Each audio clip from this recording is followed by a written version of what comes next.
Sacred Heart School, Ateneo de Cebu ug UV Baby Lancers magharong sa Game 2 sa High School Division Best of 3 Final Series sa CISAFI 2014. Si Lea Kapuyan sa detalye.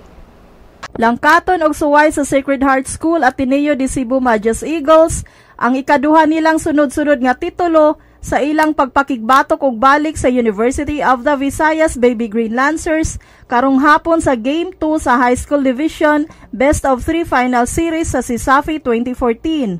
Ang Majas Eagles mao ang katapusang ning kampiyon sa torneo ni atong 2012.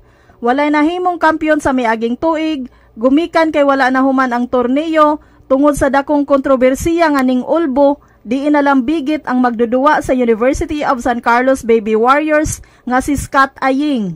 Sa Game 1, ang Majas Eagles mao ang nagkontrolar hapit sa kinatibok ang duwa sa ilang pagpusti og 56-51 nga kadaugan ni adtong Martes. Gilauman nga mohimo og adjustments ang Baby Green Lancers aron makapugos og deciding Game 3. Ang duwa ipahigayon gihapon sa Cebu Coliseum karong alas 5:30 sa hapon. Sa dili makaadto sa Cebu Coliseum, pwede gihapon kamong mutan-aw pinaagi sa live streaming sa Sunstar. Bisitaha lang ang website nga cisafe.sunstar.com.ph/live. Kini si Lea Kapuyan alang sa Sunstar Pilipinas.